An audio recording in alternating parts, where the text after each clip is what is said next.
ഉറുമ്പിൻ്റെയും പുൽച്ചാടിയുടെയും വീട് അടുത്തടുത്താണ്. ഉറുമ്പ് എല്ലാ ദിവസവും പുറത്തുപോയി ധാന്യമണികൾ ശേഖരിച്ചു കൊണ്ടുവരും. പുൽച്ചാടിയാവട്ടെ ദിവസം മുഴുവൻ പുറത്ത് വെറുതെ കറങ്ങി അടിച്ചു നടക്കും. ഒരു ദിവസം പുൽച്ചാടി ഉറുമ്പിനോട് പറഞ്ഞു, നീ ഇങ്ങനെ ധാന്യമണികൾ ശേഖരിക്കുന്ന ജോലി ചെയ്യാതെ എൻ്റെ കൂടെ വാ. നമുക്ക് പുറത്ത് ചുമ്മാ കറങ്ങി നടന്ന് ആസ്വദിക്കാം. ഇത് കേട്ട് ഉറുമ്പ് പറഞ്ഞു, ഈ വേനൽക്കാലത്ത് ധാന്യമണികൾ ശേഖരിച്ചു വച്ചില്ല എങ്കിൽ മഴക്കാലമായാൽ ഞാൻ പട്ടിണിയാവും. അതുകൊണ്ട് ഞാനില്ല. നീയും വാ എൻ്റെ കൂടെ, നമുക്ക് ധാന്യം ശേഖരിച്ചു വയ്ക്കാം. ഉറുമ്പ് പുൽച്ചാടിയെ കൂടി തൻ്റെ കൂടെ ക്ഷണിച്ചു. ഇത് കേട്ട് പുൽച്ചാടി പറഞ്ഞു, ധാന്യം ശേഖരിക്കാനോ? ഞാനില്ല.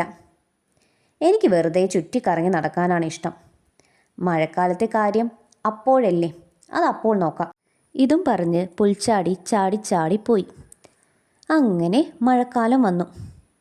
ഉറുമ്പ് തൻ്റെ വീട്ടിലിരുന്ന് ശേഖരിച്ചു വെച്ച ധാന്യമണികൾ തിന്നുകയായിരുന്നു. അപ്പോഴതാ വാതിലിൽ ഒരു മുട്ട്. ഉറുമ്പ് വാതിൽ തുറന്നു നോക്കിയപ്പോൾ പുൽച്ചാടി അതാ മുന്നിൽ നിൽക്കുന്നു. എന്തു പറ്റി? ഉറുമ്പ് പുൽച്ചാടിയോട് ചോദിച്ചു. എനിക്ക് വിശക്കുന്നു, കുറച്ച് ധാന്യമണികൾ തരണേ, പുൽച്ചാടി ഉറുമ്പിനോട് അപേക്ഷിച്ചു. വേനൽക്കാലത്ത് നീ ധാന്യം ശേഖരിക്കാതെ കറങ്ങി നടന്നതല്ലേ, മഴക്കാലത്തും അത് തന്നെ ചെയ്. ഇതും പറഞ്ഞ് ഉറുമ്പ് വാതിലടച്ചു.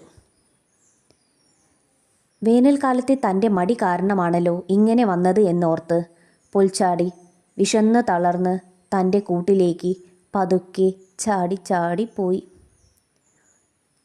ഈ കഥയിൽ നിന്ന് നമുക്ക് എന്ത് മനസ്സിലാക്കാം? അലസത എന്നും നമുക്ക് കഷ്ടപ്പാടേ തരൂ.